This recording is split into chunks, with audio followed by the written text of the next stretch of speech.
Programme আমি করেছি 16 বছর জালেমেরা ঠিকঠাক মতো এই অঞ্চলে আমাকে মাহফিল করতে দেয় নাই। এই জন্য বড় ধরনের একটা গ্যাপ আপনাদের সাথে আমার হয়ে গিয়েছে। দীর্ঘ বছর পরে আবার আপনাদের সাথে আমার দেখা। অনেকের মধ্যে মারা গেছে, অনেকে বয়স্ক হয়ে গেছে। তো আমি দোয়া করি আমার মাওলানা আব্দুল হান্নান চাচার জন্য। তার সন্তান আমার পাশে বসা ভাইজিৎ, তার কলিজার টুকরা সন্তান, তার ছেলে ছোট ভাই আমার পাশে বসা আছে। তার আত্মীয় স্বজন যারা আছে, আমি তার রুহের মাগফিরাত কামনা করছি। আল্লাহ তাকে জান্নাতের সর্বোচ্চ মাকাম দান করেন, আমিন। ভাইরা, আর কথা বাড়াবো না, রাত গভীর হয়ে গেছে। আমি বেশি রাত পর্যন্ত আলোচনা করি না। আমি 12টার মধ্যেই আমার আলোচনা আমি ক্লোজ করে দিই। তো এত রাত পর্যন্ত আলোচনা করা আমার জন্য স্বাস্থ্যের ঝুঁকি।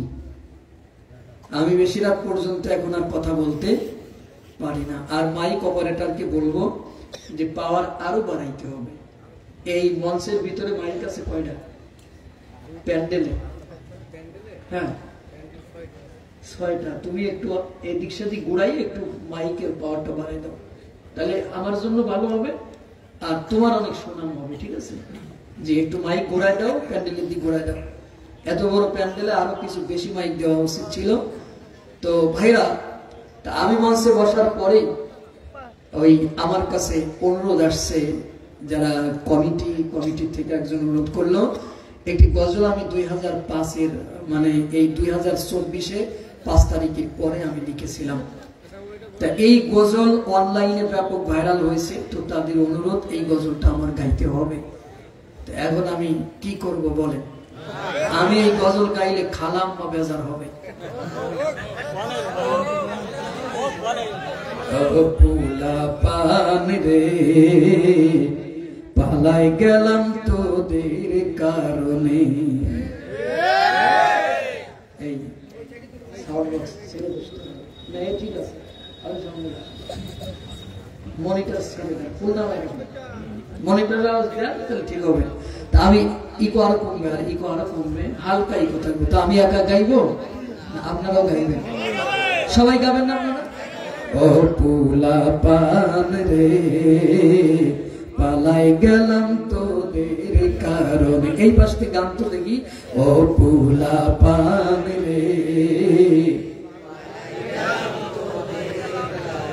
না ভয় আছে এখন, ভয় কাজ করতেছে। মাইক্রোফোন কি আমারটা নেব? আমার একটা মাইক্রোফোন আছে, নেব? তুমি যদি অনুমতি দাও তাহলে নিতে পারবো, নেব? শান্ত, মাইক্রোফোন আমারটা দাও। দ্রুত দ্রুত দ্রুত ফাস্ট করো।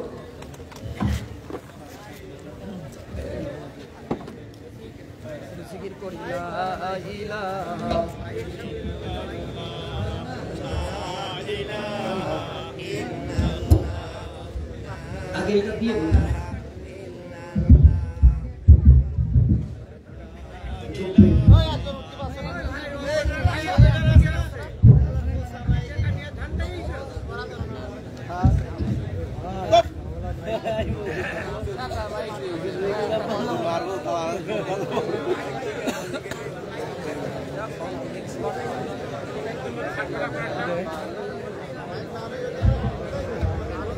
না না লাগছে।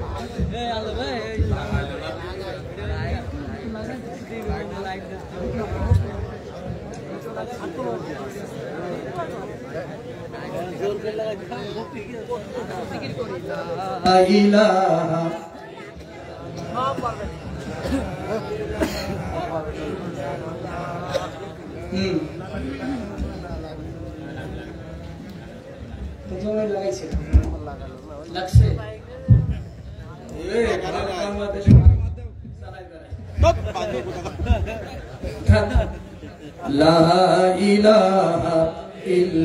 এবার তুমি আওয়াজ বাড়াও, এটা আমি অফ করে দিছি। হ্যাঁ, একটা লা ইলাহা ইল্লাল্লাহ, জোরে লা ইলাহা সুবহানাল্লাহ আলহামদুলিল্লাহ লা ইলাহা লা ইলাহা ইল্লাল্লাহ মুহাম্মাদুর রাসূলুল্লাহ। সকলে বলুন সাল্লাল্লাহু।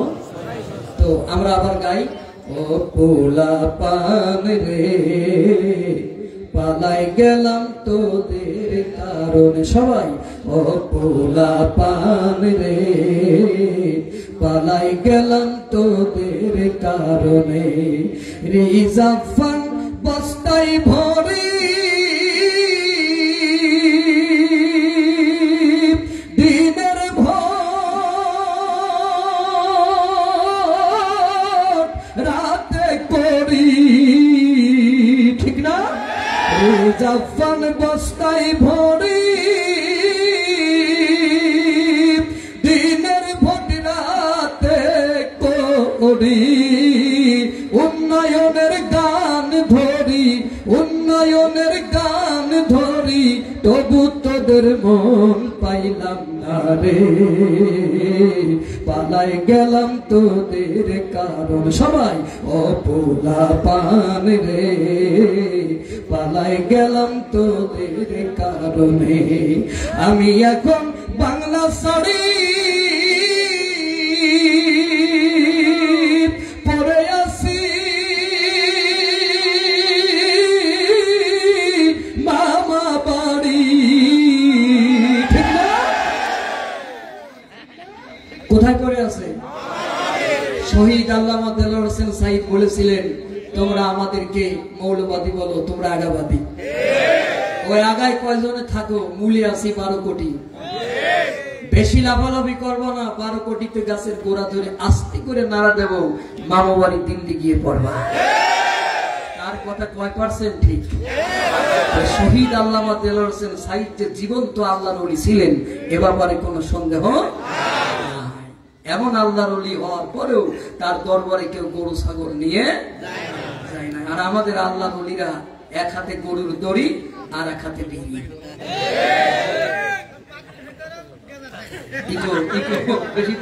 অনেক ভালোবাসতেছে।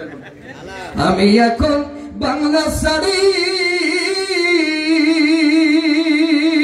পরে আসি মামা বাড়ি, নিয়ে যারে তাড়াতাড়ি আবার কিছু মানুষ মারি। লাশের উপর নৃত্য করার সুযোগ দিলি না রে। পালাই গেলাম তোদের কারণে, ও পোলা পান রে পালাই গেলাম তোদের কারণে। দেশ করেছি দুর্নীতির আরো, বাংলাকে বানাবো ভারত, ঠিক না? দেশ করেছি দুর্নীতির আরো, বাকশালী যুগ আনবো ফেরত। কোরআন হাদিস নিষেধ করার, কোরআন হাদিস নিষেধ করার সুযোগ দিলি না রে। পালাই গেলাম তোদের কারণে, ও পোলা পান রে পালাই গেলাম তোদের কারণে। ও পোলা পান রে পালাই গেলাম তোদের কারণে। মাঝে মাঝে যদি এরকম দুই একটা বলি, কারা কারা বেজার হবেন হাত দেখান। সে বেজার হবে, ওরা এখনই বের করে দেবো। তাহলে মাঝে মাঝে আমি কি দুই একটা গাইতে পারবো? আমি একটু অনুরোধ করতে চাই, সেটা হলো যে 1 ঘন্টার মধ্যে উঠা বসা করা যাবে না। যদি রাজি থাকেন সেই কয়জন লোক বসবেন, আর যদি ওই যে একজন এখনই উঠেছে, ও ভালো কাজ করেছে, মানে আমার একটা জায়গা খালি করে রয়েছে, ওই জায়গা আর একটা ঢোকাই দেবো।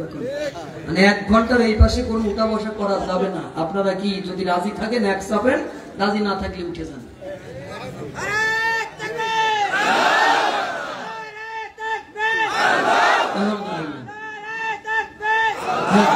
জোর হলো না, আরো জোরে দিতে হবে। এই কি মহেশপুরীর তাকবীর হলো? আমি সেই ছোট কালে এদের তাকবীর দেখেছি। দাদা ভোল্টেজ কিনেছে না মানে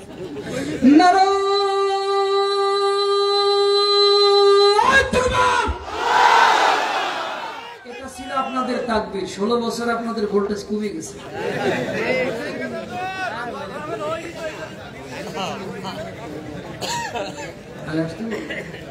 না থাক, আগায় বসতে বলার দরকার নাই, যারা দাঁড়ায় আছে দাঁড়ায় থাক। কিছু মানুষ দাঁড়ায় থেকে ওয়াজ শুনতে ভালোবাসে, কিছু মানুষ একটু ফাঁকা রেখে ওয়াজ শুনতে ভালোবাসে।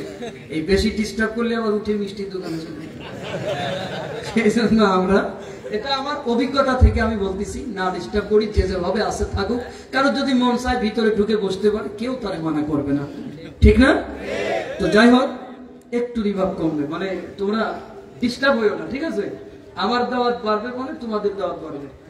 আমি 16 বছর আগে যত ওয়াজ করেছি, এই একটা মাইক ছিল, নাম জানি কি, ওরা সব জায়গায় ঢুকাই দিছি। এখন মনে হয় অনেক টাকার মালিক হয়ে গেছে, মারা গেছে না? তোমরা যদি আমার সাথে বেশি প্যারামি করো, প্রেসক্রিপশনে তোমাদের নাম কিন্তু লিখবো না, মানে যত পারবো আমার সার্ভিস দিবা, ঠিক আছে? তো যাই হোক, আমরা আর কথা না বাড়াই, আমার সাথে পড়ে না, আউযু বিল্লাহি মিনাশ শাইতানির রাজিম। প্রাণ খুলে বিসমিল্লাহির রাহমানির রাহিম। اذهبا إلى فرعون إنه طغى فقولا له قولا لينا لعله يتذكر أو يخشى قال ربنا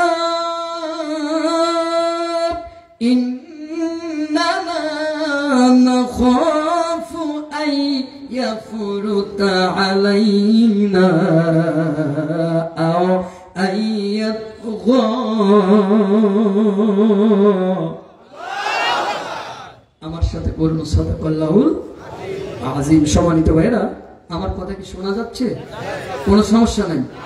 আমি মহাগ্রন্থ আল কোরআনুল কারীমের 20 নম্বর সূরা তাহা 43, 44 এবং 45 নম্বর আয়াত তেলাওয়াত করেছি। আমি বাংলা মানেটা বলে দেই।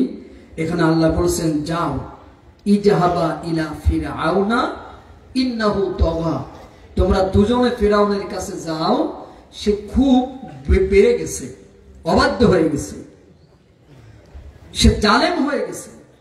তার কাছে গিয়ে যখন তোমরা কথা বলবে, ফাকুলা লাহু কওলাল লাইয়িনাল লাআল্লাহু, যখন তোমরা তার সাথে কথা বলবে, ইয়াতাযাক্কারু আও ইয়াখশা, তখন তোমরা কি করবে? যখন কথা বলবে তখন কওলাল লাইয়িনাল লাআল্লাহু, যখন তোমরা তার সাথে কথা বলবে তখন নম্রতা সহকারে কথা বলবে, ভদ্রভাবে কথা বলবে।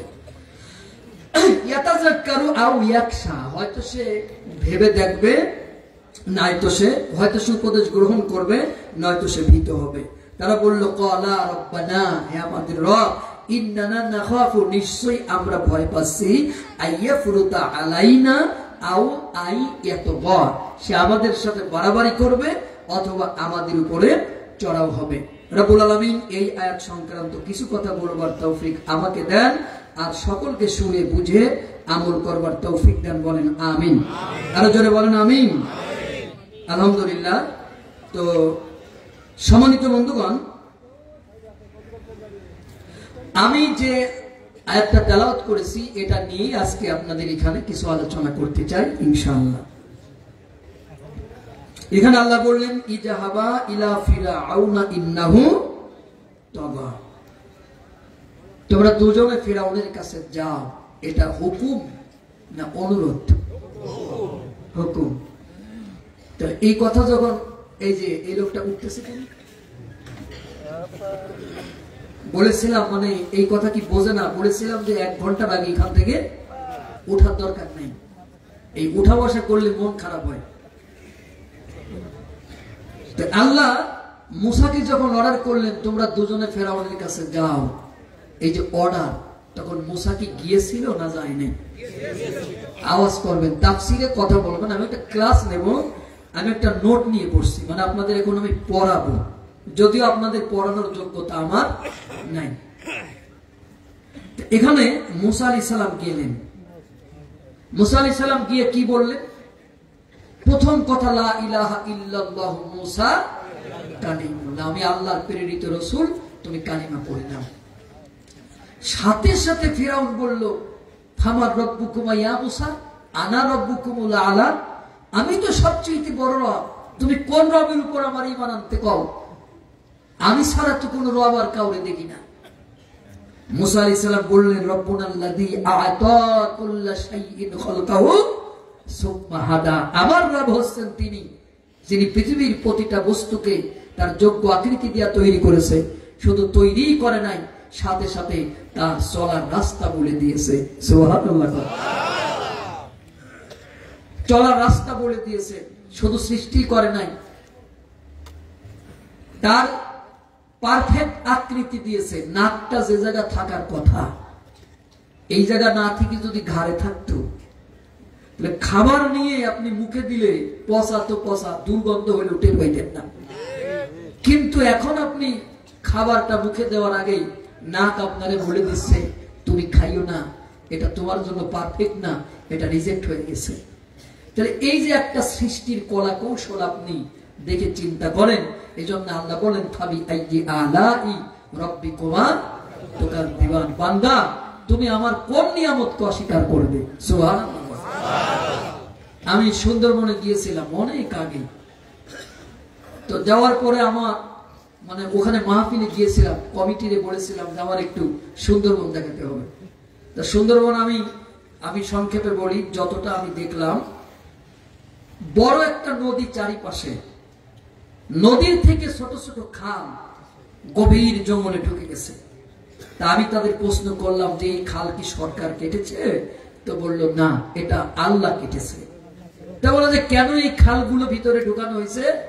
তারা আমাকে বলল, হুজুর 40 কিলোমিটার দূরের পশুরা এই মূল নদীতে এসে পানি খাইতে কষ্ট হবে, এই জন্য রব্বুল আলামিন মূল নদীর থেকে ছোট ছোট খাল গভীর জঙ্গলে ঢুকাই দিয়েছে, যাতে তার সৃষ্টিরা ওখানে বসে বসে পানি খাইতে পারে।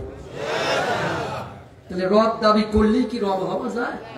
রব্বুনাল্লাযী আ'তা কুল্লা শাইইন খালকাহু সুম্মা হাদা, আমার রব তো সে যিনি পৃথিবীর প্রতিটা বস্তুকে তার যোগ্য আকৃতি দিয়ে তৈরি করেছে। শুধু তৈরি করে নাই, সাথে সাথে তার চলার রাস্তা, তার ব্যবস্থাপনাগুলো করে দিয়েছে। সুবহানাল্লাহ। বাবাজিরা, এই যে যতটুকু আলোচনা করলাম, খুব মন দিয়ে শুনতে হবে। এই আলোচনার ভিতরে কি কোন জায়গা মুসা বলেছে তুই সিয়ার থেকে নাম, তা না হলে তোরে নামাই দেব? বলেছে? তাহলে ফিরাউন এই কথা কেন বলল? তার আগে আমি একটা প্রশ্ন করতে চাই, ফিরাউন আছে না মারা গেছে? চেয়ারম্যান মারা যায়? চেয়ারম্যান মরে না, মানুষটা মরে যায়। পদ মরে না, ঠিক কথা বলেছে, পদ ডিজিগনেশন মরে না। তো ফিরাউন এটা মরবে না, কিয়ামত পর্যন্ত থাকবে। আর তাদের শিক্ষার জন্যই তো মিশরের কায়রোর কেন্দ্রীয় জাদুঘরে ফিরাউনের লাশটা আল্লাহ রেখে দিয়েছে, গোটা পৃথিবীর ভেজাল ফিরাউনদের শিক্ষার জন্য। ঠিক না? ফিরাউন মরেছে কথা আপনারা কে বলেছে? ফিরাউনের লক্ষণ আল্লাহ কোরআনে বলে দিয়েছে। কেন? কারণ আপনি দুনিয়াতে ফিরাউনের সাথে দল করবেন, আর মরে যাওয়ার পরে আপনার বুকের উপর হাত দিয়ে বলা হবে বিসমিল্লাহি আলা মিল্লাতি রাসূলুল্লাহ, এটা হবে না। আপনার হাসর নাসর ফিরাউনের সাথেই হবে। আপনি কখনো কবরে গিয়ে আল্লাহ এবং রসুলের দলের হতে পারবেন না। আল্লাহ এবং রসুলের দলের কেউ যদি হতে হয়, এই দুনিয়াতেই হতে হবে। এই দুনিয়াতে আপনি অন্য কারুর কে ভালোবাসবেন, অন্য কারুর আদর্শকে প্রতিষ্ঠিত করার জন্য আপনি রক্ত দেবেন, জীবন দেবেন, আর মরে গিয়ে আপনি রাসূলের সৈনিক হবেন। আর দুনিয়াতে আপনি সদরউদ্দিনী সৈনিক হবেন, মরার পর রসুলের সৈনিক হবেন। মরা লাশ দিয়ে রসুলের কোনো কাম নেই। দিয়ে রসুলের কোন কাম নাই। আমরা স্লোগান দিই, আমকের চরিত্র ফুলের মতন। কেন ভাই এ কথা আপনি বলতেছেন? মাইয়াল ফিজু মিন কাউলিন ইল্লা লাদাইহি রাকিবুন আতীদ, মানুষ এমন কিছু করে না, বলে না যা ফেরেশতারা রেকর্ড করে না। এই যে আমার সামনে কয়েকটা ডিভাইস চলতেছে, আমার প্রত্যেকটি কথা অন দা রেকর্ড, আমি অস্বীকার করতে পারবো না। এখানে কারা বসেছেন, কারা বসে আলোচনা শুনতেছেন, সবগুলো মাইয়াল ফিজু মিন কাউলিন ইল্লা লাদাইহি রাকিবুন আতীদ, সবগুলো রেকর্ড হতেছে, কিয়ামতের মাঠে এগুলো সব পেলে করে আপনাকে দেখানো হবে। বান্দা, তুমি কোন জায়গায় বসেছিলে, কোন জায়গায় বসে তুমি কোরআন শুনতেছিলে, কতটুকু গুরুত্ব দিয়ে শুনেছিলে, কতটুকু গুরুত্ব দিয়ে তুমি গল্প করেছিলে, সব রেকর্ড হচ্ছে। অস্বীকার করার কিছুই নাই। আল্লাহ তাকবীর শিখায় দিচ্ছে, লিল্লাহে তাকবীর, আল্লাহু, আল্লাহ শিখায় দিল। আর আপনি জমিনে তাকবীর দিলেন আপনার বাবার নামে, আপনি মরে গেলে রাসূলের আদর্শ সৈনিক হবে, তা হবে না, তা হবে না, ঠিক কিনা? সম্মানিত বন্ধুগণ, তাহলে ফিরাউন আছে, কিয়ামত পর্যন্ত থাকবে। কারা দুনিয়াতে ফিরাউন হবে? সেই ফিরাউনের সাথে যদি আপনার দল হয়, আপনার সমাজ হয়, তাহলে আপনি মরে গেলে আল্লাহ এবং রাসূলের দলে উঠা যাবে না। ক্লিয়ার হতে হবে আজকে। এজন্য আমি ফিরাউনের লক্ষণগুলো একটা একটা করে আপনাদের কাছে বলবো। ফিরাউনের এক নম্বর লক্ষণ কি? ইন্না ফিরাউনা আলা ফিল আরদি ওয়াজআলা আহলাহা শিয়াআন ইস্তাদঈফু তাইফাতাম মিনহুম ইউদাব্বিহু আবনাহুম। আল্লাহ বলেন যে ফিরাউন জমিনের মধ্যে খুব অবাধ্য হয়ে গিয়েছিল। সে তার দেশের অধিবাসীদেরকে বিভিন্ন দলে উপদলে ভাগ করে ফেলেছিল। এজন্য ভাগ করে ফেলেছিল, তার ক্ষমতা ছিল অবৈধ ক্ষমতা। সে জানতো দেশের জনগণ যদি ঐক্যবদ্ধ হয় তাহলে আমি এই অবৈধ চেয়ারে থাকতে পারবো না। এজন্য সে দেশের মানুষকে গ্রুপিং করে ফেললো, তার এজেন্ট দিয়ে, তার দালাল দিয়ে গ্রুপিং করে সে নিয়মিত একটি দলের উপর অত্যাচার নির্যাতন করত। সেই দলটি হলো তৎকালীন আল্লাহর দল, সেই দলটি হলো তৎকালীন নবীর দল, তারা হচ্ছে বনী ইসরাইলী। তার মানে কিয়ামত পর্যন্ত যারা আল্লাহ এবং রাসূলের দলের উপর অ্যাটাক করবে ওরা হবে ফিরাউন। ওরা কি হবে? এবার আপনি মিলায় দেখেন কারা আল্লাহ এবং রাসূলের দলে আঘাত করে, কারা নায়েবে রাসূলদের আঘাত করে। আল্লাহ উলামা ওয়ারাসাতুল আম্বিয়া, আলেমরা হলো আম্বিয়াদের ওয়ারিস। সেই আলেমদেরকে যারা হত্যা করেছে, তারা আপনার পিলখানায় হত্যা করেছে, শাপলা চত্বরে হত্যা করেছে হাজার হাজার আলেমদেরকে। তাদের দল আপনি দুনিয়াতে করবেন, আর মরে গিয়ে আপনার বুকের উপর হাত দিয়ে বলা হবে বিসমিল্লাহি আলা মিল্লাতি রাসূলুল্লাহ। আপনার জানাজাই তো জায়েজ নাই। এ কথা বলার তো সুযোগই নাই। জানাজা জায়েজ নাই মানে এখন তাহলে তো আমার ফতোয়া কিতাব নিয়ে বসতে হবে। অনেকে আবার বলবে যে আপনি কোন আন্দাজে ফতোয়া দিলেন যে জানাজা দেওয়া যাবে না। শোনেন, আব্দুল্লাহ বিন উবাইর মাথায় টুপি ছিল কিনা? কথা বলতে হবে, টাচটাচি কথা বলবেন। ছিল কিনা? দাড়ি ছিল কিনা? পাগড়ি ছিল কিনা? পাঞ্জাবি ছিল কিনা? আব্দুল্লাহ বিন উবাই মারা গেল। আব্দুল্লাহ বিন উবাই নবীকে মেনে নিতে পারলো না। কেন? তা সে নবীজি যখন মদিনাতে আগমন করেন নাই। অনেক বিস্তারিত আলোচনা করতেছি, ধৈর্য ধরতে হবে আপনাদের। এটা 16 বছরের ঝাল আজকে তুলবো। এত তাড়াহুড়া করলে আজকে চলবে না। 12টা পর্যন্ত ওয়াজ করি, কিন্তু শ্বশুর বাড়ির লোকজন পাশে নিয়ে বইছি, আজকে এত সোজা ছাড়বো না। 16 বছর গান গাইছেন, আগে কি সুন্দর দিন কাটাইতাম আমরা, আগে কি সুন্দর দিন কাটাইতাম। 16 বছর আমরা সুন্দর দিন কাটাইনি, কাটাইছেন? আমি গান লিখছি, ছিল না স্বাধীনতা, বলতে পারতাম না কথা, ঠিক না? ছিল না স্বাধীনতা, বলতে পারতাম না কথা। ওরে গুন্ডাদের অত্যাচারে দিশা হারাইতাম আমরা, গুন্ডাদের অত্যাচারে দিশা হারাইতাম। আগে কি কষ্টে দিন কাটাইতাম আমরা, আগে কি কষ্টে দিন কাটাইতাম, ঠিক না? পাড়া মহল্লায় তাফসীর হইতো, মাইকিং কইরা যাইতে কইতো। পাড়া মহল্লায় মাহফিল হইতো, মাইকিং কইরা তারা যাইতে কইতো। লাখো লোকের আয়োজন, ভাঙতো গুন্ডা কয়েকজন, ঠিক না? লাখো লোকের আয়োজন, ভাঙতো গুন্ডা কয়েকজন। গুন্ডাদের তারা খাইয়া শীত হইয়া পড়তাম আমরা, গুন্ডাদের তারা খাইয়া শীত হইয়া পড়তাম। আগে কি কষ্টে দিন কাটাইতাম আমরা, আগে কি কষ্টে দিন কাটাইতাম, ঠিক কিনা? তো যে কথা আমি বলতেছিলাম যে আব্দুল্লাহ বিন উবাই মারা গেল। আব্দুল্লাহ বিন উবার ছেলে আব্দুল্লাহ নবীর কাছে এসে বললেন, হে রাসূল, আমার দিক তাকাবেন। অনেক সময় ওয়াজ করবো, মানে একদম ফাল পাইবেন না, 1 ঘন্টা। অনেকক্ষণ ওয়াজ করলে হাসিয়ে যাচ্ছে, খুশিতে গদল। আব্দুল্লাহ বিন উবার ছেলে আব্দুল্লাহ এসে বললেন, হে রাসূল, আমার বাবা মারা গেছে, আমার বাবার জন্য একটা জামা দেবেন। কেন? আমার বাবার কাফনের কাপড় বানাবো। তাহলে বাবাজি আব্দুল্লাহ বিন উবাইর গায়ে যার জামা যাচ্ছে তিনি রাহমাতাল লিল আলামিন, ঠিক কি না? সেই নবীর জামা যদি কারোর কাপড়ের কাপড় হয়, সেই জামার উপর কি ফেরেশতারা মারতে পারবে? এই জন্য আব্দুল্লাহ চিন্তা করলে আমার বাপ যে শয়তানি করেছে, তাতে এই কাপড় সারা তার জানাজা দেওয়া যাবে না।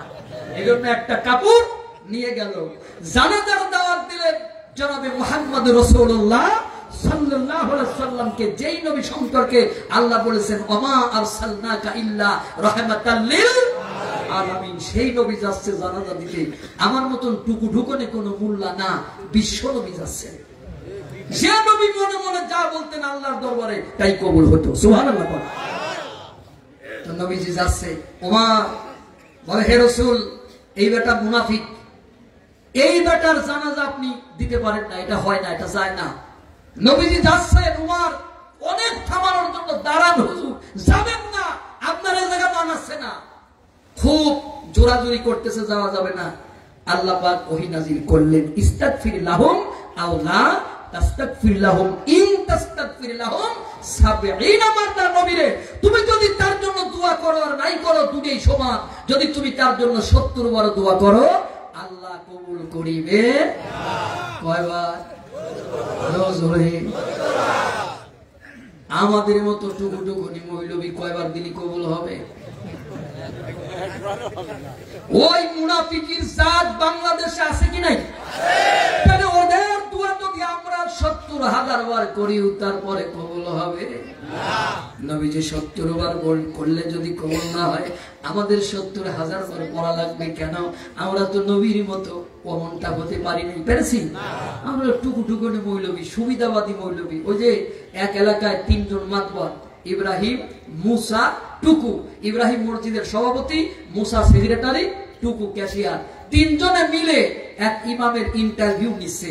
ইমাম সাহেব নামাজ পড়াচ্ছে, শারাআ লাকুম মিনাদ দীনি মা ওয়াসা বিহি নূহা আল্লাযী আওহাইনা ইলাইকা ওয়া মা ওয়াসাইনা বিহি ইব্রাহিমা ওয়া মূসা ওয়া ঈসা আন আকিমুদ্দীন। নামাজ পড়ানোর পরে ইব্রাহিম মুসা টুকুরে বলল, টুকু ইমামের কণ্ঠ ভালো, নামাজ পড়াইছে ভালো, আমরা ইমাম তারে নিয়ে নেই। কয় নিয়া যাবে না, ও দালালের বাচ্চা, দালাল। কেন? কই যে সেই মসজিদে দালালি শুরু করছে, ও ইব্রাহিম আর মুসার নামে সূরা পড়েছে, আমি টুকুর নামটা ইচ্ছা করলেও ঢুকাতে পারত, ও ঢুকাইনি, এজন্য ওর চাকরি হবে না। এখন ইমাম কোথায় যাবে? মসজিদের বারান্দায় পড়ে আছে, ফজরের আযান হয়েছে, আসসালাতু খায়রুম মিনান নাওম। চারিদিক থেকে মুসল্লিরা আসছে, আসার পরে বলে হুজুর যান নাই? কয় না যাইনি। তো আসেন যখন তখন ফজরের নামাজটা পড়ায় যান। এখন ফজরের নামাজ পড়াইতে গিয়া ইমাম চিন্তা করে, যদি আমি টুকুরে কোনো মতো ঢুকাইতে পারি তাহলে আমার চাকরি হবে। আরে জান বাঁচানোর জন্য যদি মরা গরুর গোশত খাওয়া যায় তাহলে একটু টুকু টুকুলে সমস্যা কি? এরকম ফতুয়াবাজ বাংলাদেশে আছে কি নাই? জোরে কোন আছে কি নাই? এই হারাম খোরেরা এরা এই ধরনের ফতুয়াবাজি করে, ফতুয়াবাজি করে আলেম সমাজের দুর্নাম বদনাম করতেছে। কথা বল ঠিক কিনা? এরা কি ফতুয়া দেয় এরা নিজেরাও তা জানে না। হাত এ জায়গা বাঁধবো না এ জায়গা বাঁধবো, তুই মোটে বান্ধিস না, সমস্যা নাই। সৌদি আরবে ৩ শ্রেণীর লোকে নামাজ পড়ে, এক গ্রুপ এখানে বাঁধে, এক গ্রুপ এখানে বাঁধে, আর এক গ্রুপ মোটেও বাঁধে না। সেখানে কোনো ফতুয়া নাই, মারামারি নাই, গন্ডগোল নাই। যত ফতুয়া মারামারি বাংলাদেশে গন্ডগোল শুরু হয়েছে। ক্যারে ভাই, তোদের থেকে সৌদির মুফতিরা কি লেখাপড়া কম করেছে নাকি? আসলে ব্যাপারটা হয়েছে কি, 2 ছাত্র গেছে এক হুজুরের বাড়িতে বেড়াইতে, প্রচন্ড ক্ষুধা লাগছে। হুজুর যদি বাড়ি থাকে তাইলে একটু খাবার টাবার খাবো। ওদের কপাল খারাপ, হুজুর গেছে মাঠে কাজ করতে। হুজুরের বড় বলে, খালাম্মা কি করেন? কয় ভাত রান্না করি। কয় শুধু ভাত? না, ভাতের ভিতর 2টা মুরগির ডিম দিছি, 7 পাতা দিছি, ভর্তা করে খাবো। আস্তাগফিরুল্লাহ, লা হাওলা ওয়ালা কুওয়াতা ইল্লা বিল্লাহ। এই ভাত খাওয়া হারাম, হারাম, হারাম। তো বললো কেন হারাম? তো কই যে খালাম্মা আপনি মুরগির ডিম দিয়েছেন, হাঁসের ডিম দেবেন। কয় যে হাঁস আর মুরগির ভিতর তফাৎটা কি? কয় হাঁসে ফরজ গোসল করে, মুরগিতে ফরজ গোসল করে না। খালাম্মা কয় বাবারে নতুন যুগ, ফতুয়া টতুয়া তোমার চাচা আগে দিত, এখন তোমরা ডিজিটাল যুগে ফতুয়া দিচ্ছ, তাহলে ভাত কয়টা ফেলে নতুন করে রান্না করি। কই যে খালাম্মা আপনি এই হাদিস শোনেন নাই, ইন্নাল মুবাজ্জিরিনা কানু ইখওয়ানিশ শায়াতিন, অপবায়কারী হলো শয়তানের ভাই। এই ভাত ফেলে দেবেন মানে আমাদের দেন আমরা খাই, আমাদের উপর ফরজ গোসল হয় নাই। মানে ধান্দা হলো খাওয়া, ধান্দা কি ওদের ধান্দা হলো খাওয়া। এরকম ফতোয়াবাজ বাংলাদেশে আছে না? যারা বলেন আছে না? বিগত 16 বছর এরকম ফতোয়াবাজেরা ফতোয়া দেয় নাই। সম্মানিত ভাই আমার, যে কথা বলতেছিলাম, এখন বলতেছে জান বাঁচানোর জন্য যদি মরাই গরুর গোশত খাওয়া যায় টুকু টুকু সমস্যা কি? এখন হুজুর নামাজ পড়াচ্ছে, শারআ লাকুম মিনাদ দীনি মা ওয়াসা বিহি নূহা ওয়াল্লাযী আওহাইনা ইলাইকা ওয়া মা ওয়াসাইনা বিহি ইব্রাহিমা ওয়া মূসা ওয়া ঈসা ওয়া তুকু আন আকিমুদ্দীন। নামাজ হয়ে গেল, নামাজ পড়ায় হুজুর চলে যাচ্ছে। কয় কোথায় যান? কয় যে চাকরি হবে না, থেকে লাভ কি? কয় না আপনি যাবেন না, আপনার চাকরি পাক্কা হয়ে গেছে। আমি টুকু বুঝে ফেলাইছি, আপনার মতো দালালি আমাদের এই মসজিদে দরকার। এরকম আছে না? জোরে বলেন আছে না? বিশ্বনবী দোয়া করতে যাচ্ছেন, আল্লাহ বললেন 70 বার দিলেও দোয়া কবুল। আল্লাহর নবী গেলেন নামাজ পড়াবেন, জানাজার নামাজ পড়ানোর জন্য দাঁড়ালেন। ওমর পিছন থেকে জামা টেনে ধরে বললেন, ও নবী, আল্লাহ বলেছে 70 বার দিলেও কবুল হবে না, আপনি কেন তার জানাজা দেবেন? রাসূল বললেন, I will pray for him more than 70। আল্লাহ বলেছে 70 বার দিলেও কবুল হবে না, আমি 71 বার করব, 72 বার করব। তার মানে 70 বার দিলে কবুল হবে না, 71 বার দিলেই তো কবুল হবে, তাহলে আমি 71 বার করব। আল্লাহ রাসূল দোয়া করলেন, আল্লাহ ওহী নাযিল করে দিলেন, ওয়ালা তুসাল্লি আলা আহাদিম মিনহুম মাতা আবাদাও ওয়ালা তাকুম আলা কবরি। নবী রে, এরপরে যদি কোনো মুনাফিক মরে যায়, ওই মুনাফিকের জন্য তুমি জানাজা করতে পারবা না, ওর কবরের ধারে কাছেও তুমি যাইতে পারবা না, এটা কিয়ামত পর্যন্ত থাকবে। সুতরাং পৃথিবীর কোন মুনাফিকের জানাজা দেয়া যাবে না, ওদের কবরের ধারে কাছেও যাওয়া যাবে না। যারা আল্লাহর জমিনে আল্লাহর দ্বীন কায়েমে বাধা দেয়, যারা আলেম উলামাদের মারে, যারা কোরআনের মাহফিল 144 জারি করে, ওরা মুনাফিক না মুসলমান? আরো জোরে, তাহলে ওদের জানাজা কি হতে পারে? পারে না। এই ফতোয়ার আলোকে আমি এই কথাটি বলেছি, আমি বানাই কিছু বলি নাই। ভাই কষ্ট হচ্ছে না? আজকে আর একটু করবো, তার একটু পরীক্ষা হোক। লিল্লাহে তাকবীর। সম্মানিত বন্ধুগণ, তাহলে ফিরাউনের 1 নম্বর গুণ আমরা দেখে নিলাম, আল্লাহওয়ালা মানুষের উপর সে অত্যাচার নির্যাতন করবে, ঠিক কিনা? তো হযরত মূসা আলাইহিস সালাম ফিরাউনের কাছে গিয়ে কালিমার দাওয়াত দিলেন। ফিরাউন বলল, ফামার রব্বুকুমা ইয়া মূসা, আনা রব্বুকুমুল আলা, আমি তো বড় রব। মূসা বললেন, রব্বুনাল্লাযী আতা কুল্লা শাইইন খালকাহু সুম্মা হাদা। আচ্ছা, এই কথার ভিতর কি কোনো জায়গা আছে আমি তোমার ক্ষমতাতে নামাই দিব? তাহলে ফিরাউন কেন কথা বলল? ফিরাউন বলল, ক্বালা আযিতানা লিতুখরিজানা মিন আরদিনা বিসিহরিকা ইয়া মূসা। হে মূসা, তুমি কি আমাদেরকে জাদুর জোরে দেশ থেকে বের করে দিতে চাও? তুমি জানো না আমারও জাদুকর আছে, আমি হাজার হাজার কোটি টাকা দিয়ে আমার দেশে জাদুকরদের পিছনে খরচ করে ব্যাপক জাদুর উন্নয়ন করছি। কিসের উন্নয়ন করছি? কথা কয় না। আমার জাদুকরদের সাথে তোমার প্রতিযোগিতা করতে হবে, আমার জাদুকরদের সাথে তোমার খেলা খেলতে হবে। হযরত মূসা আলাইহিস সালাম বললেন, অবশ্যই খেলা খেলবো, তবে ঘরে হবে না, এই ঘরের ভিতরে খেলা হবে না, খেলা হবে মাঠে, দিনের আলোতে, জনগণের সামনে। তার মানে মূসা বুঝলেন, এই ঘরের ভিতর আমি জাদুর খেলা যত ভালোই দেখাই না কেন, এই ভাড়াটিয়া সাংবাদিকেরা এরা বাইরে প্রচার করবে মূসা এবং হারুন কিছু পারে নাই।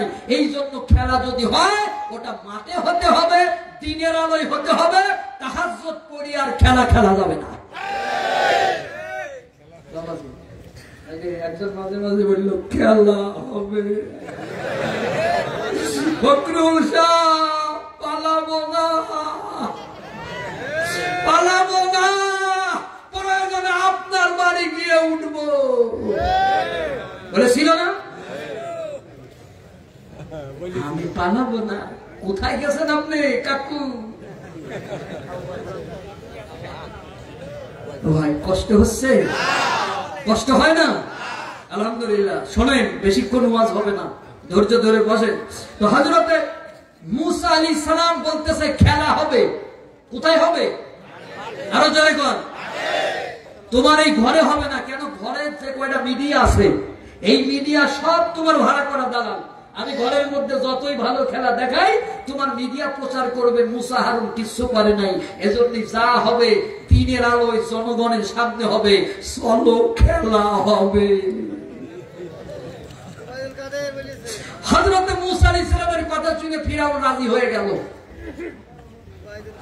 ফিরআউন সমস্ত দেশের লোকদের খবর দিল, মাঠ ভরে গেল লোক আর লোক। এক পাশে মুসা এবং হারুন আলাইহিস সালাম দাঁড়িয়ে আছেন, অন্যদিকে ফিরআউন এবং তার বড় বড় জাদুকররা দাঁড়িয়ে আছে।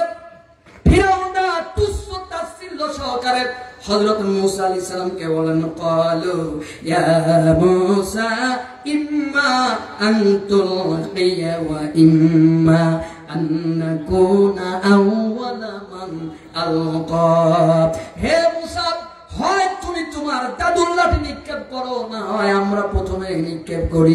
মুসা বললেন, তোমরাই নিক্ষেপ করো। তাদের হাতে যত লাঠি আনছিল, রশি আনছিল, সেগুলো তারা মাঠের মধ্যে ছড়িয়ে ছিটিয়ে দিয়ে বলল, ওয়াকালু বিইজ্জাতি ফিরআউনা ইন্না লানাহনুল গালিবুন। ফিরআউনের ইজ্জতের শপথ, বিজয়ী আমরা আজকে হবই হব।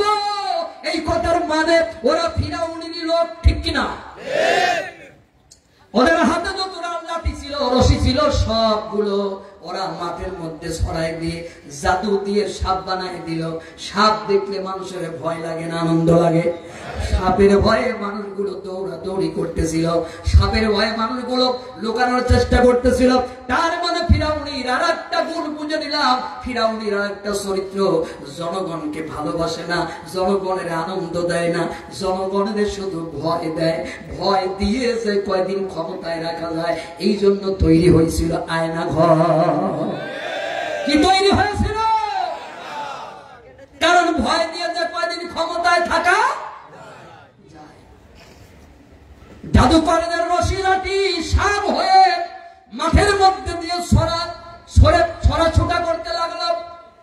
ফিরআউনের দেশের লোকেরা যারা জাদু দেখতে আসছিল, ওরা বলল, হায় হায়, আমাদের খোদা কত উন্নয়ন করেছে। সাপ, এত সাপ আমরা বাপের জীবনে দেখি নাই। ওরে জাদুঘর ভালোই করেছে, কোটি কোটি টাকা খরচ করেছে, উন্নয়ন করেছে, আমরা উন্নয়নে খুশি। হযরতে মুসাও লাঠি, হযরতে মুসাও সাপ থেকে ভয় পাচ্ছে।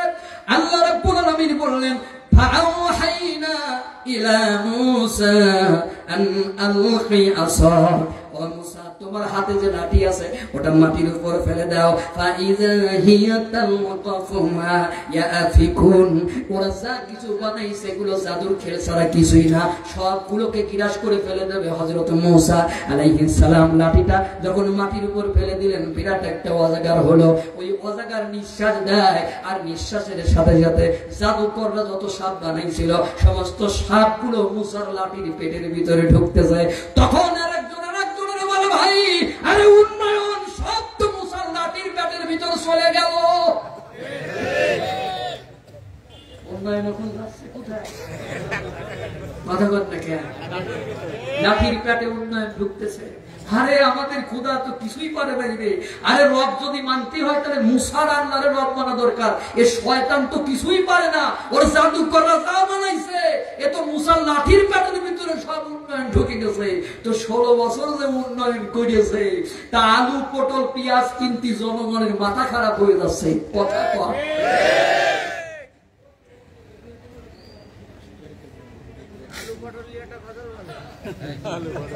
ভাই কষ্ট হচ্ছে? আর একটা তাকবীর দেই, লিল্লাহে তাকবীর, আল কোরআনের আলো। আলহামদুলিল্লাহ। তাহলে বোঝা গেল যে ভোল্টেজ এখনো হবে নাই। ভালো করে আলোচনা শুনবেন, মজা লাগবে, সামনে আরো আগাম। তাহলে সব সাপ গ্রাস করে ফেলে দিল। কেউ না বুঝুক, জাদুকররা বুঝেছে এইটা জাদু না, এইটা বোঝে যা। এটা কি?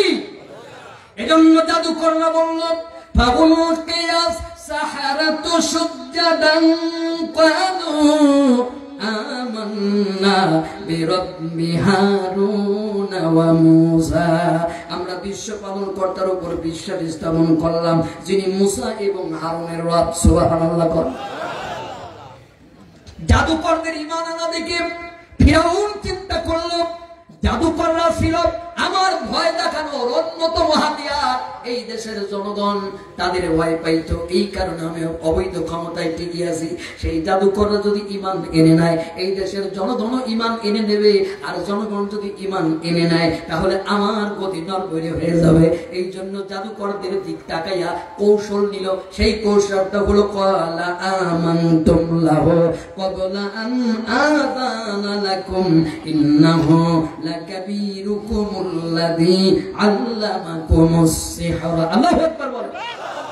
ফিরাউন বলল, ফিরাউন বলতেছে আমি হুকুম দেবার আগে তোমরা ঈমান এনে নিলে, এই মুসার সাথে তোমরা দল বেঁধে এসেছো, এই ভরা মাঠের মধ্যে আমাকে অপমান অপদস্থ করার জন্য তোমরা মুসার সাথে দল বেঁধে এসেছো। তোমরা হলে মুসার শিষ্য, এই মুসাই তোমাদের জাদু শিখাইছে। আসলে মুসা কি তাদের ভাড়া করে আনছে না ফিরাউন তাদের ভাড়া করে আনছে? তারপরও বলতেছে মুসা তোমাদের নিয়ে আসছে, তো মুসা হলো তোমাদের গুরু। তার মানে ফিরাউনের একটা চরিত্র, সাথে থাকলে সঙ্গী আর না থাকলে সঙ্গী। যতদিন তার সাথে থেকে অন্যায় কাজগুলো করতো ততদিন তারা ভালো থাকতো। যখনই ফিরাউনের অন্যায় কাজে সাপোর্ট করতো না, সাথে সাথে তারা সঙ্গী হয়ে যাইত। আমার দেশেও 16 বছর তাই হয়েছে।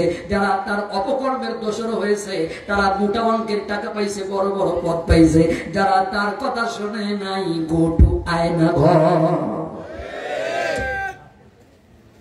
বন্ধুগণ আমার, জনগণের এই অবস্থা দেখে ফিরাউন বলতেছে উরিদু আই ইউখরিজাকুম মিন আরদিকুম বিসিহরিহি ফামাযা তা'মুরুন।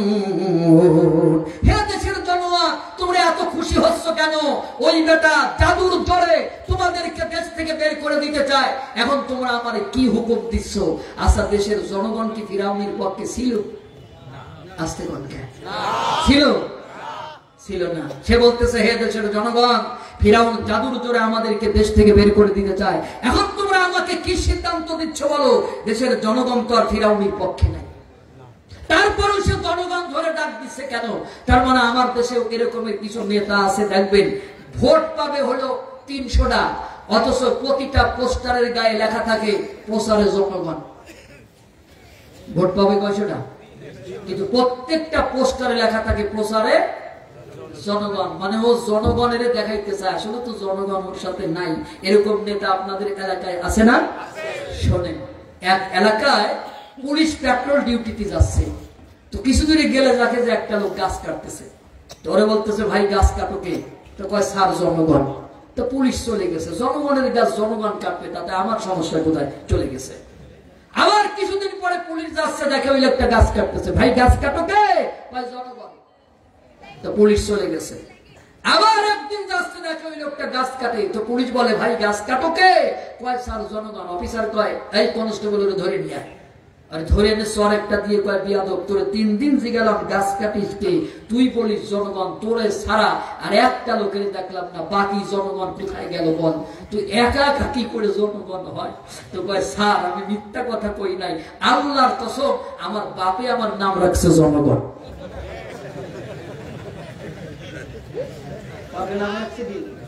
কথা কর না কেন?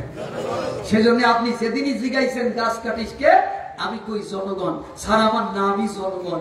আমার বাংলাদেশে এরকমের নেতা 16 বছরেও ছিল, তাদের নামই ছিল জনগণ। যত আকাম কুকাম করেছে সব জনগণের দোহাই দিয়ে ট্রাইব্যুনাল গঠন করতে বলেছে কারা? জনগণ। তারপরে আপনার ওই শাহবাগ চত্বরে ওখানে একটা গণজাগরণ বসাই ফেললো। কারা বসাইলো? জনগণ। কিন্তু আমরা দেখলাম বিরিয়ানির প্যাকেট ওখানে ঢুকানো হচ্ছে।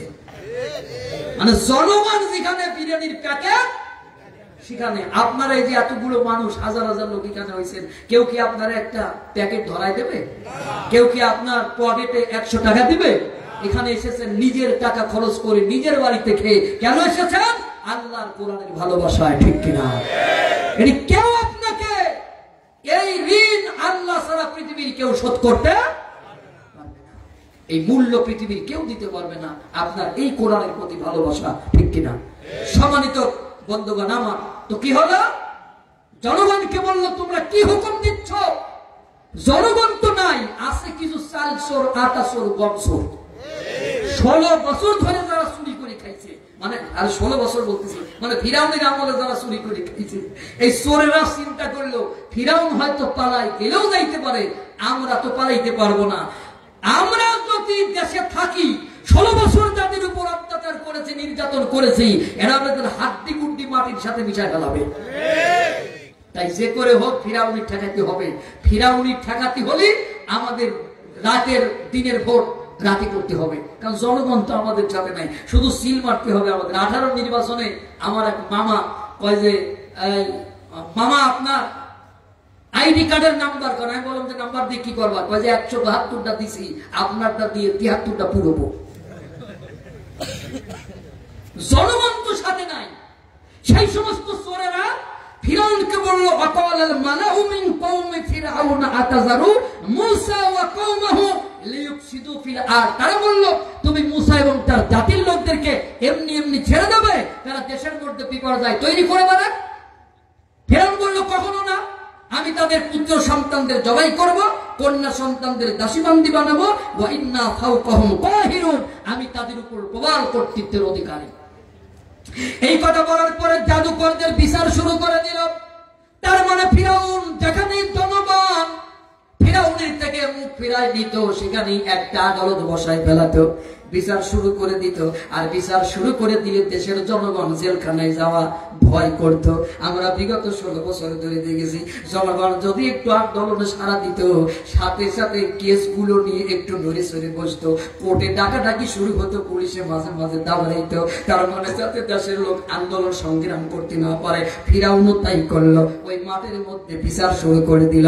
জাদুকরদের বিচার করতে গিয়ে ফিরাউন বলল ফালা উকাত্তিআন্না আইদিয়াকুম ওয়া আরজুলাকুম মিন খিলাফিন ওয়া লা উসাল্লিবান্নাকুম ফি যুযুইন নাখলি ওয়া লা তা'লামুন্না আইয়ুনা আশাদ্দু আযাবা ওয়া আবকা। অতবার সম্রাট সুলভ হুমকি দিয়ে বলল শীঘ্রই তোমরা তোমাদের পরিণাম জানতে পারবে, আমি অবশ্যই তোমাদের হাত পা বিপরীত দিক থেকে কেটে দেব। তার মানে যার ডান হাত কাটবো তার বাম পাও কাটবো, আর যার বাম হাত কাটবো তার ডান হাত কেটে আমি তোমাদেরকে শুলে চড়াবো। এই হুমকি শোনার পরও জাদুকররা ভয় পাইল না। জাদুকররা বলল ফিরাউন এই পৃথিবীতে তোমার শাস্তি দেবার ক্ষমতা আছে জানি, কিন্তু এটাও জেনে গিয়েছি আমরা মরে যাবার পরে তুমি আমাদের শাস্তি দিতে পারবে না। আমরা সেই রবের উপর ঈমান আনছি যেই রব দুনিয়াতেও শাস্তি দিতে পারে, মরার পরেও শাস্তি দিতে পারে। সুবহানাল্লাহ। কামার বাড়ির বিড়ালেরা কখনো ঠক ঠকা দিতে ভয় পায়? যারা বলেন ভয় পায়? আল্লাহর ঈমান আর যারা এনেছে, আল্লাহর দ্বীনের উপর যারা বিশ্বাস করেছে, তারা কাফেরদের হুঙ্কার কি ভয় পায়? জাদুকররা শাহাদাত বরণ করলাম। জাদুকরদের এই করুণ অবস্থা দেখে হযরত মূসা আলাইহিস সালাম এর জাতির লোকেরা বলল ক্বালু উযিনা মিন ক্বাবলি আন তা'তিয়ানা ওয়া মিন বা'দি মা জিইতানা। হে মূসা, আমরা কতদিন মার খাবো? তুমি আসার আগেও মার খাইছি, তুমি আসার পরেও মার খাচ্ছি, আমরা আর কতদিন মার খাবো? এই যে একটু আগে আমাদের আমির সাহেব কি বলে গেলেন যে আমরা থানা আমিনকে বললাম যে আর কত মার খাবো, এই মুসকে হাসি দিয়ে বললেন আল্লাহ একটা ব্যবস্থা করবে। ঠিক মুসার জাতি মুসাকে বলল হে মুসা, আমরা আর কতদিন মার খাবো? আমরা কতদিন অত্যাচার সহ্য করব? তুমি আসার আগেও মার খাইছি, তুমি আসার পরেও মার খাচ্ছি, হে মুসা আমাদের কি মার খাওয়া শেষ হবে না? হযরত মূসা আলাইহিস সালাম বললেন ক্বালা আসা রাব্বুকুম আইয়ুহলিকা দুওয়াকুম ওয়া ইয়াস্তাখলিফাকুম ফিল আরদি ফায়ানজুরা কাইফা তা'মালুন। সে জবাব দিল শীঘ্রই তোমাদের রব তোমাদের শত্রুকে ধ্বংস করে দেবেন, পৃথিবীতে তোমাদের খলিফা নির্বাচন করবেন, তারপর দেখবেন তোমরা কেমন কাজ করো। সুবহানাল্লাহ বলেন। এরপরে মূসা আলাইহিস সালাম বললেন ক্বালা মূসা লিকওমিহি ইসতাঈনু বিল্লাহি ওয়াসবিরু। হযরত মূসা তার জাতির লোকদেরকে বলল হে আমার জাতির লোকেরা, তোমরা আল্লাহর কাছে সাহায্য চাও আর সবর করো। কি করো?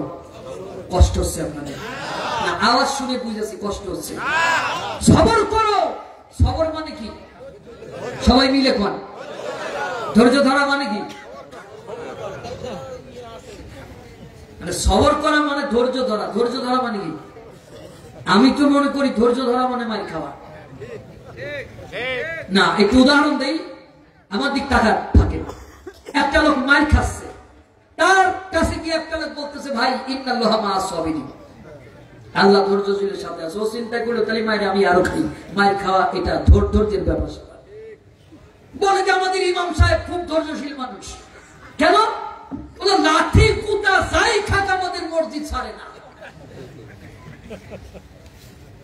ইমাম ধৈর্যশীল।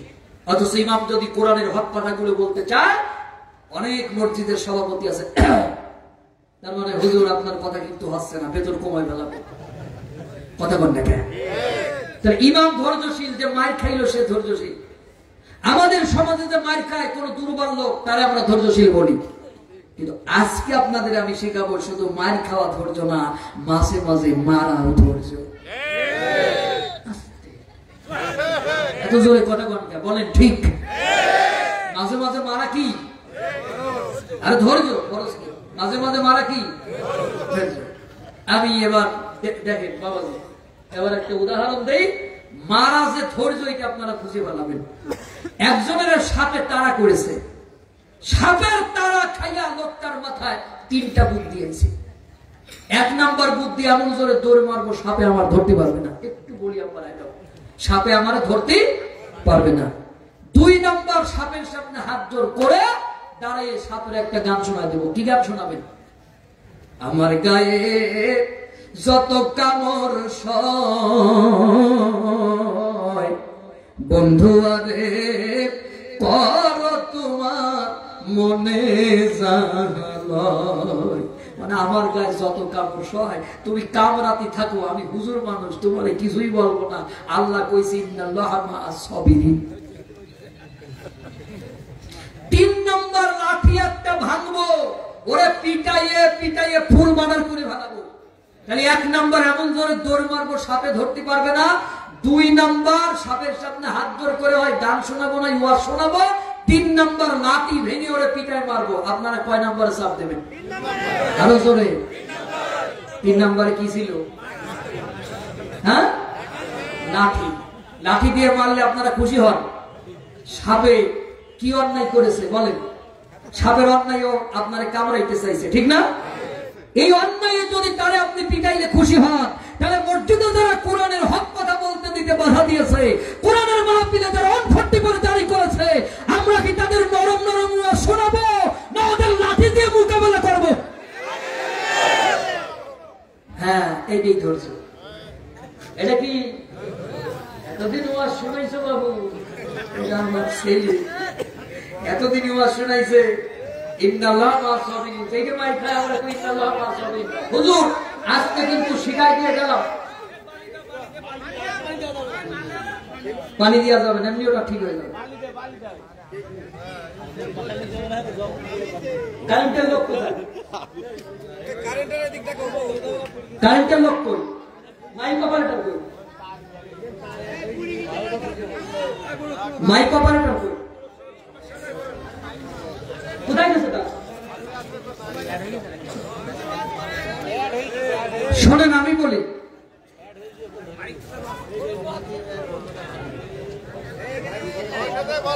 কথা বলা যাবে না প্লিজ। হ্যাঁ, একটু জিকির করি লা ইলাহা। সমস্যা আপনারা তো আমাকে দেখতে পারতেছেন, আপনারা শান্ত হন, শান্ত হন। লাইটও জ্বলবে ইনশাআল্লাহ, শান্ত হন। আপনারা কোনো আওয়াজ করা যাবে না।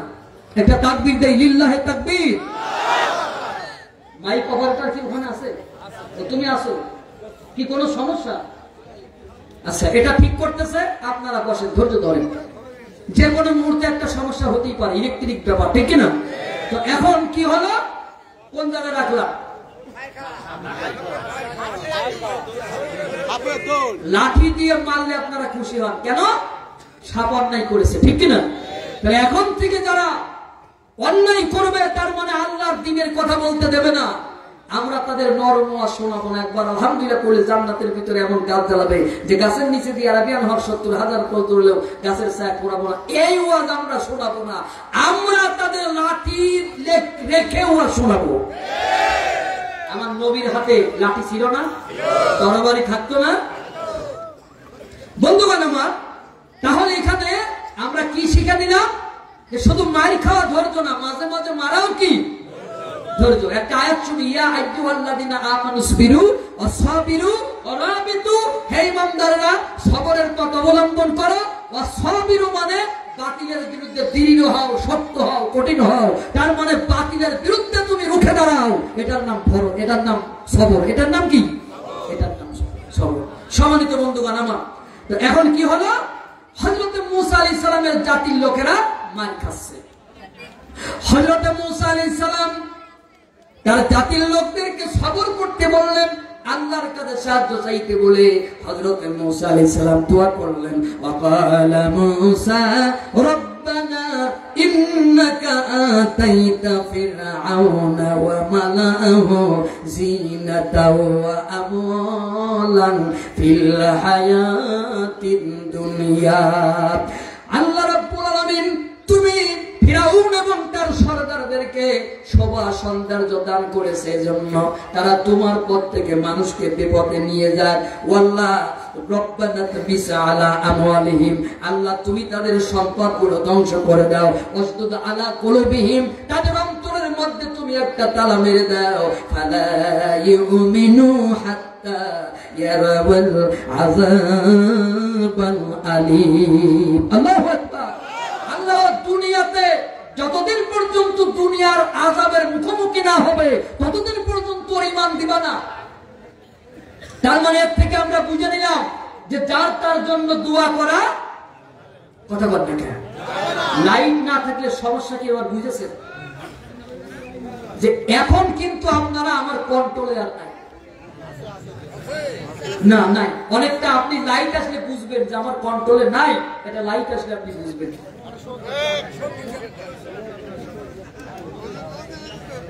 আমার সাথে আমারে তো আপনারা দেখতেছেন, তা আমার সাথে কথা বলতে হবে। সেটি হচ্ছে যে সবার জন্য দোয়া করা কথা বলেন না, সবার জন্য দোয়া করা যাবে না। আপনি যার তার নামে দোয়া করে তাকে জান্নাতে পাঠিয়ে দিতে পারেন না। সম্মানিত বন্ধুগণ আমার, আল্লাহ রাব্বুল আলামিন বললেন, মুসা আমি তোমাদের দুজনের দোয়া কবুল করলাম। ওয়ালাকাদ উসিবাত দাআওয়াতুকুমা ফাসতাকিমা ওয়ালা তাত্তাবিআন্নি সাবিলাল্লাযিনা লা ইয়াকিলুন। আমি তোমাদের দুজনের দোয়া কবুল করেছি, কিন্তু শর্ত দুইটা। কয়টা? এক নম্বর শর্ত হলো যেই পথে থেকে তোমরা মার খাচ্ছ ওই পথে আর কখনো যাওয়া, ওই পথ কখনো ছাড়া যাবে না। দুই নম্বর শর্ত হচ্ছে তোমরা বাতিলের সাথে কখনো আপোষ করতে পারবে না। এই শিক্ষাটা দেন। এবার প্লিজ আসতে ভাই, কাজ চলতেছে ভাই, চুপ করেন। আমি দোয়া করে দিচ্ছি, প্লিজ বসেন।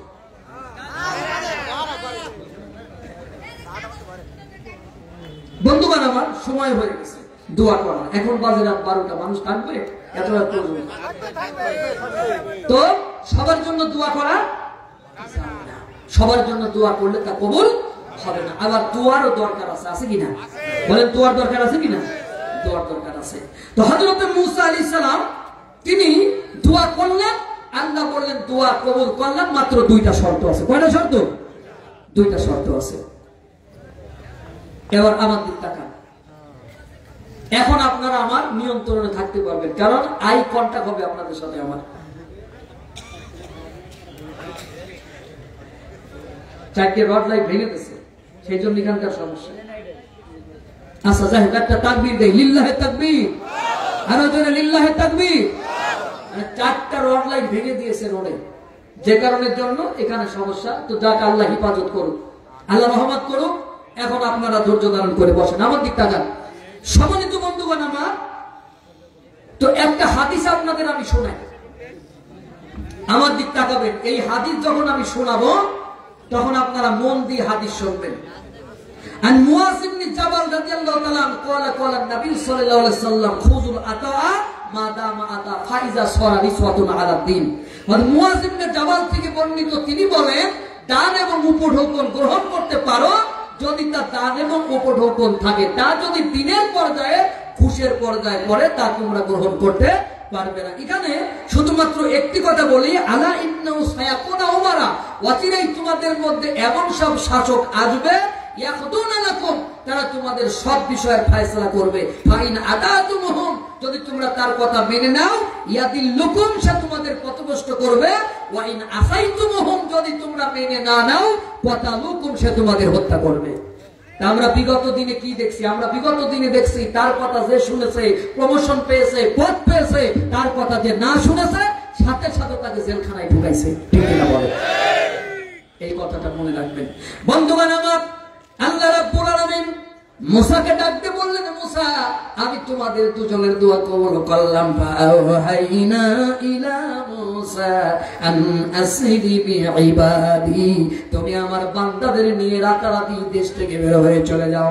হযরত মুসা আলাইহিস সালাম রাতের অন্ধকারে বনী ইসরাঈলদের নিয়ে বের হয়ে চলে গেলেন, সাগরের কিনারায় গেলেন।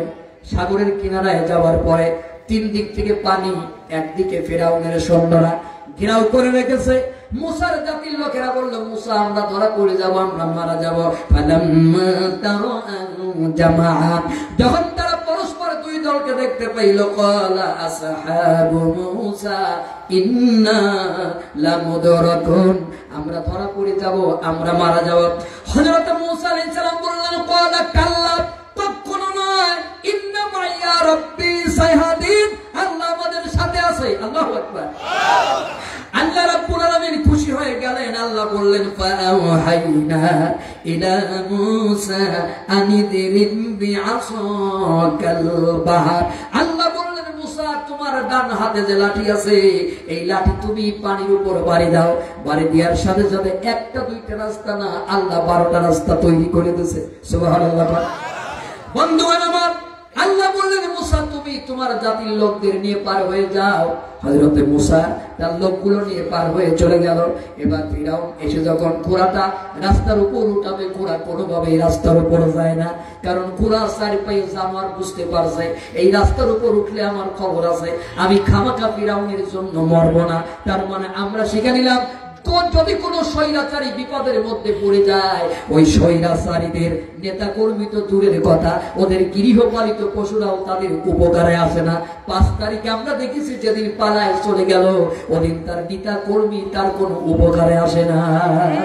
এসেছে কোনোভাবেই ঘোড়া রাস্তার উপর উঠবে না।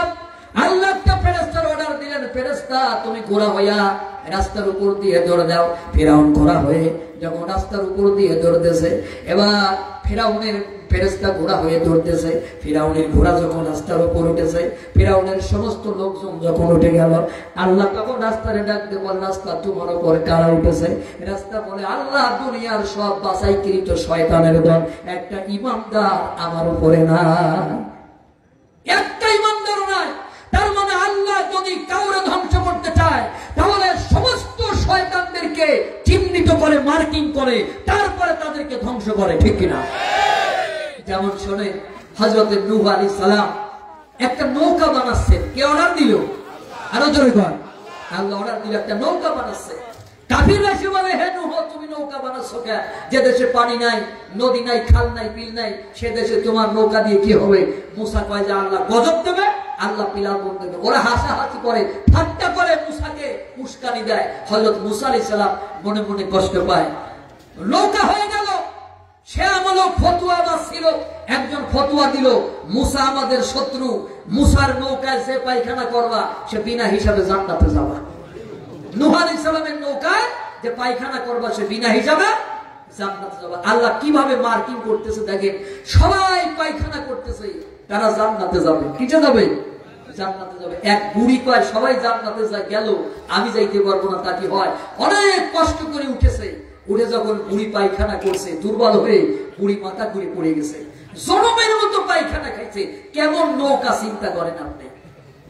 মানে নৌকায় উঠার সাথে সাথে বুড়ি পড়ে হাবুডুবু খাচ্ছে, তাহলে বোঝা যায় নৌকাটা বড় ছিল। ঠিক কিনা?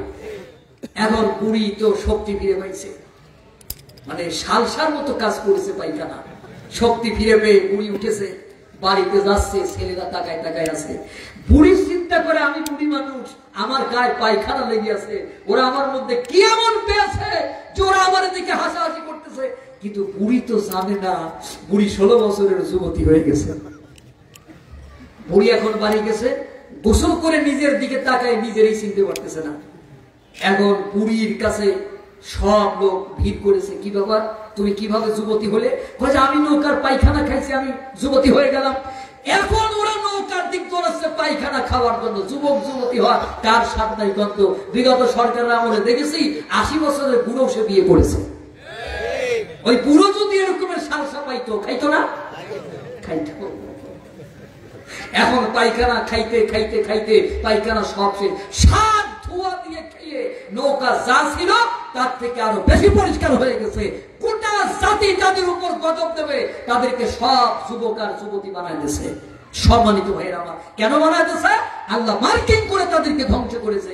ফিরাউনের সমস্ত লোকের এক জায়গা করে আল্লাহ রাস্তারে ডাকতে কয়, রাস্তা তুমি এদের সাথে কি আচরণ করবা? রাস্তা বলে, আল্লাহ তুমি আমার যা হুকুম করবা। আল্লাহ কয় ভেঙে যাও, রাস্তা ভেঙে গেছে।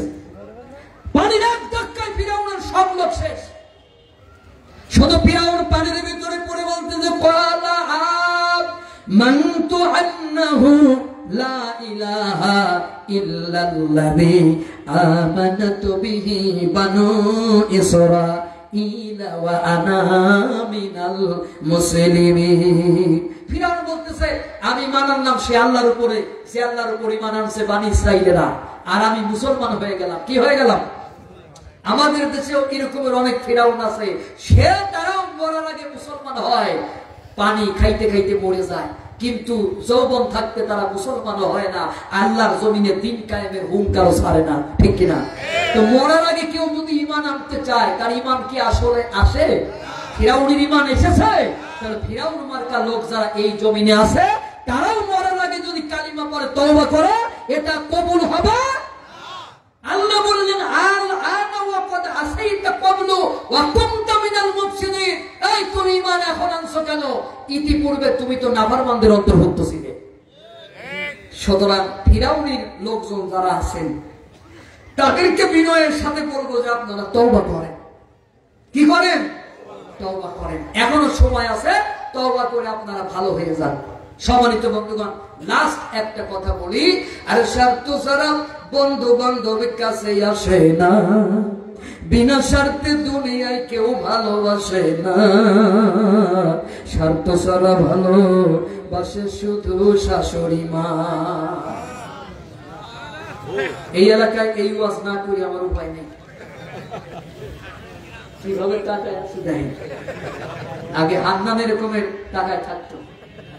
শ্বশুরদের বিরুদ্ধে কথা বলি, এখান থেকে আমার পিঠ বাঁচবে, এই জন্য বলে দিচ্ছি।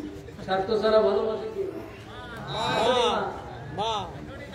আরে স্বার্থ ছাড়া ভালোবাসে শুধু আমার মা। ঠিক না? স্বার্থ ছাড়া ভালোবাসে কে? মা যদি দোয়া করে কয় পার্সেন্ট কবুল হয়? জুরাইজ যাকে আল্লাহর ওলি ছিল, নাম শুনেছেন? তিনি একটা ইবাদতখানা বানাইয়ে সেখানে ইবাদত বন্দেগী করতেন। আমার দিক তাকাবেন। একদিন তার মা ইবাদতখানার বাইরে দাঁড়ায় বলতেছে, জুরাইজ আমি তোমার মা, তুমি আমার সাথে কথা বলো। জুরাইজ তখন চিন্তায় পড়ে আছে, আল্লাহর চিন্তা দিচ্ছে, মায়ের ডাকে সাড়া দিল না। পরের দিন আবার এসে বললো, জুরাইজ আমি তোমার মা, তুমি আমার সাথে কথা বলো। সেদিনও জুরাইজ মায়ের ডাকে সাড়া দিল না। কয়দিন হলো? 3 দিন আবার এসে বলতেছে, জুরাইজ আমি তোমার মা, তুমি আমার সাথে কথা বলো। সেদিনও ডাকে সাড়া দিল না। 3 দিন হয়ে গেল। 3 দিন পরে জুরাইজের বাপ আল্লাহর দরবারে ফরিয়াদ করে, রব্বুল আলামিন আমি জুরাইজের মা, আমি জুরাইজকে গর্ভে ধারণ করেছি। 3 দিন হয়ে গেল, আমার জুরাইজ আমার ডাকে সাড়া দিল না। আমি দোয়া করে দিলাম, আয় আল্লাহ যতদিন পর্যন্ত আমার জুরাইজ কে মানুষ জেনাকারীর অপবাদ না দেবে, ততদিন পর্যন্ত আমার জুরাইজে তুমি ঈমান দিবা না। মানুষেরা মনে করলো মহিলা পাগল, এত বড় আল্লাহর ওলিকে কে জেনাকারী বলবে। মহিলা চলে গেল। অনেক দিন পরে বনি ইসরাইলরা আসলো। আসার পরে এবার বনি ইসরাইলরা ইবাদতখানার বাইরে দাঁড়িয়ে চিৎকার করতে লাগলো, জুরাইজ জুরাইজ বলে ডাকতে লাগলো। জুরাইজ ডাকে সাড়া দিল না। তখন বনি ইসরাইলরা রড দিয়ে শাবল দিয়ে ইবাদতখানা ভাঙতে শুরু করে দিল। তখন জুরাইর বাইরে এসে বলে, ও বানি ইসরায়েলেরা, আমার ইবাদতখানা ভাঙলো কেন? তখন বানি ইসরায়েলেরা বলে, এই যে মহিলার সাথে করে আনছি, মহিলার কোলে একটা বাচ্চা আছে। আমরা বললাম বাচ্চা কার? বললো ইবাদতখানায় যে এই লোকটা ঘুমায় ওই লোকটা হলো এই বাচ্চার বাবা। ইবাদতখানায় তুমি ছাড়া কেউ থাকে না, সুতরাং তুমি অবৈধ কাজ করেছো, জেনা করেছো, আমরা তোমার ইবাদতখানা ভেঙে দেব। এবার জুরাইল নিচে নামলেন, নেমে বাচ্চার পেটে একটা টোকা মারলেন, সাথে সাথে বাচ্চার জবান খুলে গেল। বাচ্চারে বলা হলো, বাচ্চা বলো তোমার বাবাকে।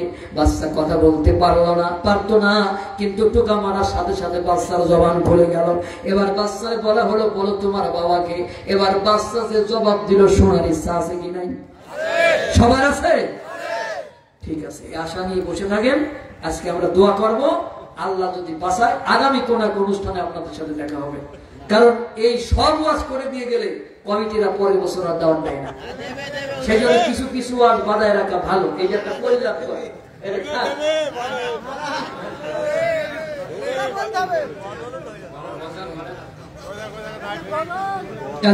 আমরা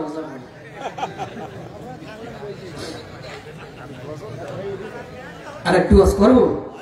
কয়টা ওয়াজে বলেন তো? আচ্ছা, আপনারা এত রাত পর্যন্ত কেন ওয়াজ করেন? না না, আমি বলি আপনাদের এই চিত্র এখন চেঞ্জ হতে হবে। এটা বাংলাদেশের এই অবস্থা আর নাই। আপনাদের পাশের থানা কোটচাঁদপুর 12টার মধ্যে ওয়াজ শেষ করে দেয়। আপনারা, আমি সেই 20 বছর আগে থেকে দেখতেছি আপনারা 1টা পর্যন্ত ওয়াজ করেন।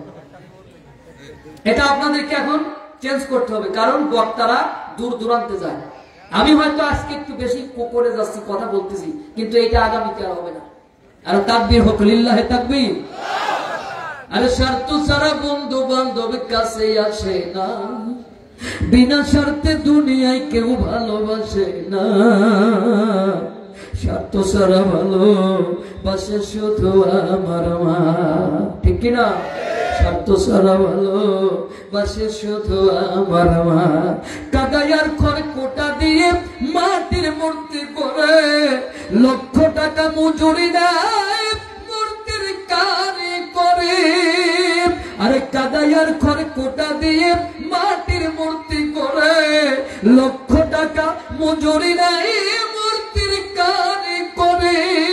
ভাই আমার সুন্দর দেহ করে দিয়া মূল্য নিল না, ভাই আমার সুন্দর দেহ করে দিয়া মূল্য নিল না। স্বার্থ ছাড়া ভালোবাসে শুধু আমার মা, স্বার্থ ছাড়া ভালোবাসে শুধু আমার মা। কোটার দুধ 2 বছর খেলে হিসাবটা পাকা, প্রতি শিশুর পিছে খরচ কয়েক লাখ টাকা। কোটার দুধ 2 বছর খেলে হিসাবটা পাকা, প্রতি শিশুর পিছে খরচ কয়েক লাখ টাকা। মাতার বুকে সুধা পান করায়া মূল্য নিল না, মাতার বুকের দুগ্ধ পান করায়াও মূল্য নিল না। স্বার্থ ছাড়া ভালোবাসে শুধু আমার মা, স্বার্থ ছাড়া ভালোবাসে শুধু আমার মা। কোটার দুধ 2 বছর খেলে হিসাবটা পাকা, প্রতি শিশুর পিছে খরচ কয়েক লাখ টাকা। মাতার বুকের সুধা পান, কোটার দুধ 2 বছর খেলে হিসাবটা পাকা, প্রতি শিশুর পিছে খরচ কয়েক লাখ টাকা। মাতার বুকের দুগ্ধ পান করায়াও মূল্য নিল না। স্বার্থ ছাড়া ভালোবাসে শুধু আমার মা। সাধকের জীবন কাটে তার মুক্তির সাধনায়, আমার মায়ের জীবন কাটে ছেলের মুক্তি কামনায়, ঠিক না? সাধকের জীবন কাটে তার মুক্তির সাধনায়, আমার মায়ের জীবন কাটে ছেলের মুক্তি কামনায়। আরে নকুল বলে মা ছাড়া আর অন্য কেহ না, নকুল বলে মা ছাড়া আর অন্য কেহ না, স্বার্থ ছাড়া ভালোবাসে শুধু আমার মা।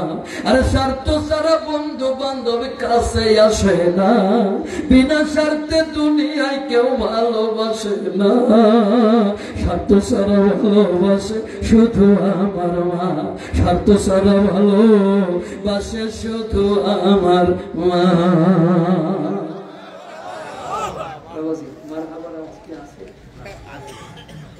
তার মানে বুঝেছেন এরা আমাদের, এরা আমাদের সিগন্যাল দিল যে আর ওয়াজ করা যাবে না।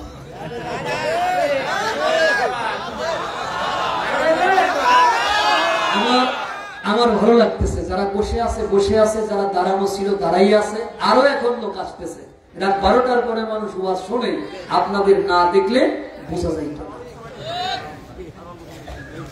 আমি আর ওয়াজ করব না, আমি এই বাবারে নিয়ে একটা বলতে হবে না। চাকরি নাই বুড়ো বাবার, বসে বসে খাচ্ছে খাবার, রোজগার নাই বুড়ো বাবার, বসে বসে খাচ্ছে খাবার, তাই বলে সম্মানটা কি করো না, ভালো করে দেখো ভেবে তুমি একদিন বুড়া হবে, তোমার ছেলেও তোমার কথা মানবে না। বাবার মনে কষ্ট দিও না ও ছেলেরা, বাবার মনে কষ্ট দিও না, ঠিক কিনা? আমি যাবার আগে একটি গজল বলতে চাই। আমি ভাবছি বসে পরের বেশে যাব কবে চলে, রবের যেদিন ডাক আসিবে যাব সবই ফেলে, সবাই রবের যেদিন ডাক আসিবে যাব সবই ফেলে।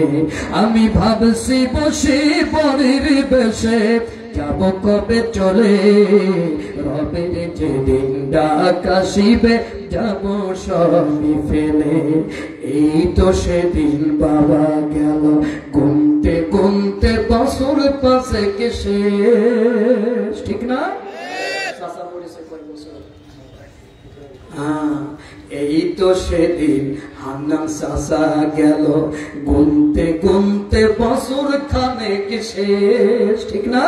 কবে জানো আমি যাব, ছাড়তে হবে আমার সোনার দেশ, ছাড়তে হবে আমার সোনার দেশ।